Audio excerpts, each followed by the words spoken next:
Bonjour à tous, bienvenue dans le Flash d'information. Mettre en avant le potentiel agricole ivoirien et attirer les investisseurs, c'était l'objectif de la Côte d'Ivoire lors de sa journée dédiée au Salon international de l'agriculture à Paris. 3 ministres étaient présents pour vanter les opportunités qu'offre le secteur agricole ivoirien, un levier essentiel pour la modernisation et la croissance économique du pays. Nos envoyés spéciaux Dangui Dangui et Adama Sangaré nous en diront plus depuis Paris. Ce sera tout à l'heure dans le 13h. Ici en Côte d'Ivoire, la lutte contre la poliomyélite se renforce avec le lancement de la journée nationale de vaccination. Cette semaine, un communiqué de presse a été tenu au ministère de la Santé pour annoncer cette vaste campagne qui couvrira les districts sanitaires du pays. L'objectif étant d'immuniser 9 millions d'enfants de 0 à 59 mois contre cette maladie invalidante, une opération d'envergure qui mobilise les autorités sanitaires et leurs partenaires. Le ministère de la Santé et de l'Hygiène publique et de la couverture maladie universelle, en collaboration avec l'OMS, l'UNICEF et le Rotary Club, organise du 27 février au 3 mars 2025 le premier passage des journées nationales de vaccination contre la poliomyélite sur toute l'étendue du territoire ivoirien. Cette campagne de vaccination contre la poliomyélite permettra d'offrir une chance à 9 712 691 enfants qui n'ont pas pu être vaccinés en routine et lors des précédentes campagnes de vaccination d'être protégés. La cérémonie officielle de lancement, la vaccination est gratuite. Le vaccin utilisé est le même lors des précédentes campagnes. Il est à la fois sûr et efficace. Nos agents de vaccination se rendront dans vos maisons, dans les marchés, les lieux de culte et gares pour s'assurer que chaque enfant reçoive ses 2 gouttes de vaccin contre cette maladie mortelle et handicapante qu'est la polio. Les mobilisateurs et les vaccinateurs visiteront les ménages afin de sensibiliser les populations et vacciner les enfants de 0 à 5 ans contre la poliomyélite. La vaccination contre la polio est entièrement gratuite. Un reportage d'Aurore Bobia, Diarasouba Ami et Apollinaire Zier.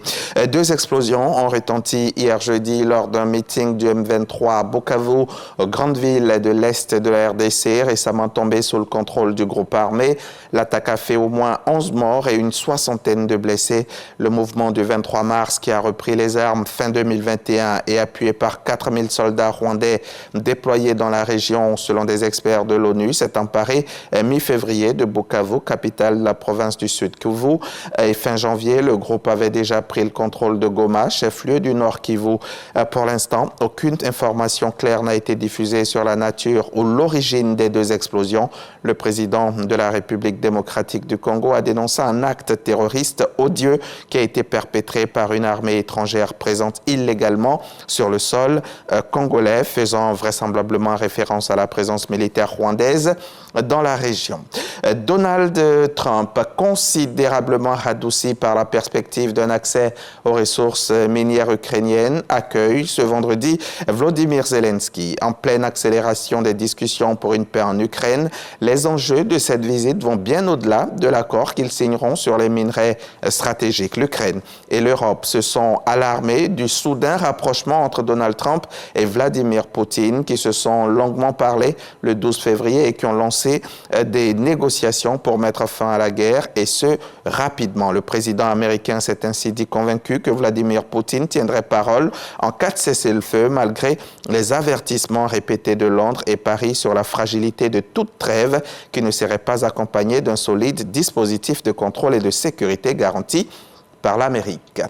Le Mexique a envoyé aux États-Unis 29 de ses plus dangereux narcotrafiquants emprisonnés donc chez eux. Un nouveau moyen d'amadouer Donald Trump alors que le président américain a confirmé l'application des droits de douane sur les produits venant de Mexique à partir du 4 mars. Parmi ces criminels, il y a des figures du crime organisé mexicain. Caro Quintero, les Zetas, El Guerrito. Ces noms sont connus de tous les Mexicains. Chefs de cartel, assassins sanguinaires, pendant des années, ils ont terrorisé le pays avant de se faire capturer et emprisonner au Mexique. Parmi eux, 2 frères, nom de code Z40 et Z42, des anciens soldats de l'armée mexicaine devenus bras droit du cartel del Golfo qui opère dans le nord du Mexique. Nous sommes vendredi. Vous aurez droit à votre JT du sport. Ce sera Jean-Sylvain Ressot du service autonome du sport qui viendra pour vous délivrer toute l'actualité sportive de la semaine. Restez avec nous. Le journal, c'est à 13h.